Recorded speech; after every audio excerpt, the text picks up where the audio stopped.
A wealthy woman is distressed when she hears her son ridiculing a vulnerable beggar, but her emotions take a sharp turn when she locks eyes with her son and realizes he's the man who vanished from her life 8 years ago under mysterious circumstances.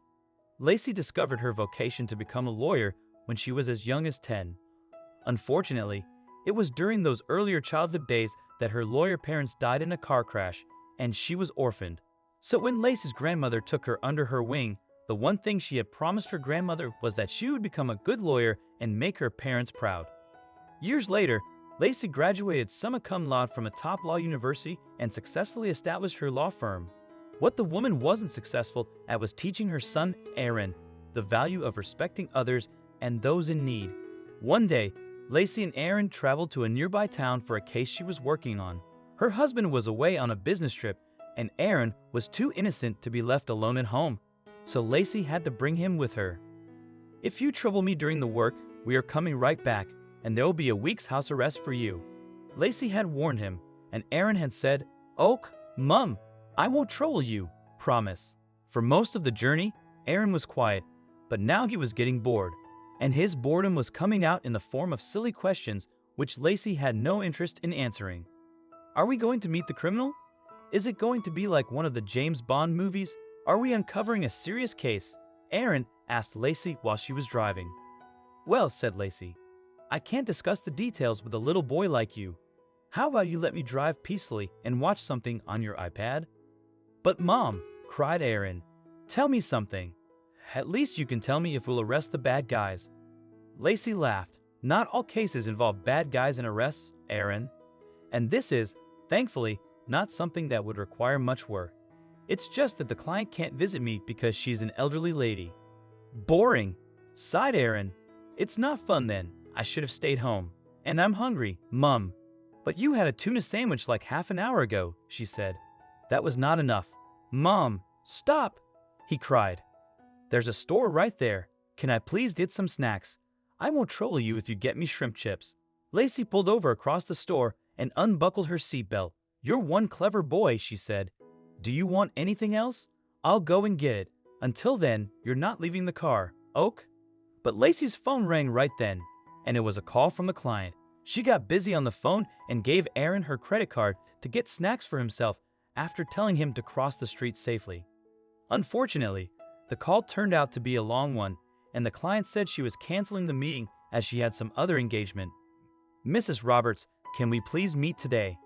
Lacy persuaded her.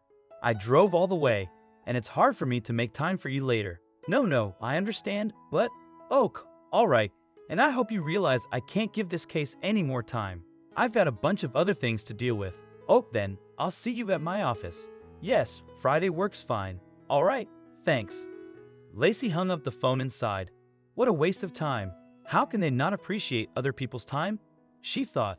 Then she walked into the grocery store and was shocked to see her son mock a poor man, his back facing her. "You stink. Stay away from me, you dirtbag," cried Aaron. He was holding a bunch of packets in his hands. "Little child," begged the man, I need $1 to clear my bill. I haven't eaten in days. Would you be kind enough to help me?" "Get away," Aaron sneered. "I don't talk to strangers. Go and beg elsewhere." The other customer started staring at the poor man, and he disappeared into one of the aisles. Aaron saw Lacy and ran up to her. "Mom," he cried, "I bought the snacks. Let's go." "We're not leaving until you apologize, Aaron," she said.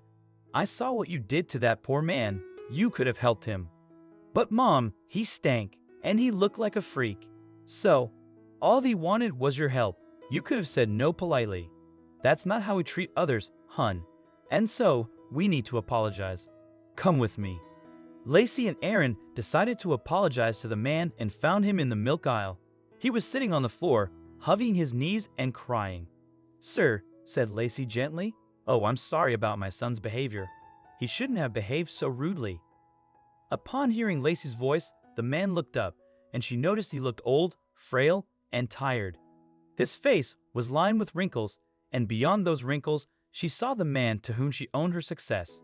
He had disappeared 8 years ago, and she didn't know she'd find him like this, in a strange city and a disheveled state.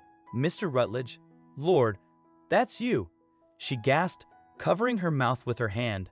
"Oh, I found you." But he didn't seem to recognize her. "I don't know," he said. "I'm just a poor man, and I'm hungry. You don't remember me? I'm Lacy. I was your student." "I don't know," he sobbed. "I don't know anything. Please just leave me alone." Lacy didn't understand what was wrong with him, but she managed to console him and bring him home.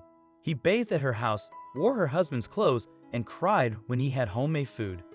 Then he retired to sleep in the guest room, and he hadn't shared much, except he was a homeless man begging for a living. So Lacy took him to a doctor, and it was then she learned he'd lost his memory due to a major accident. The doctor said the treatment would help him, but they were not very hopeful. Still, Lacy decided to go for it and looked after Mr. Rutledge like a daughter. Years ago, when she was in law college, Mr. Rutledge was her professor. He had to recommend one of his students for a foreign internship, and he had chosen her among the candidates. That internship had kick-started Lacy's law career, and she worked at that company for 10 years before starting her own firm. So when Mr. Rutledge suddenly disappeared and his family needed help, Lacy jumped in to aid them. Sadly, he didn't even remember he had a family when she met him at the store, but she was willing to give him any assistance to help him recover. And thankfully, slowly and in bits and parts, Mr. Rutledge began to remember who he was. As it unfolded, he had been on a journey when he fell victim to a mugging by 3 assailants, leaving him bereft of all belongings, including his identification. After receiving treatment at a hospital, he found himself adrift, resorting to begging on the streets to survive. It would be years before his memory fully returned, leading him back to his family, but Lacy remained steadfast by her former teacher's side throughout. In her unwavering support, she played a crucial role in aiding him to rebuild the life he had lost years before.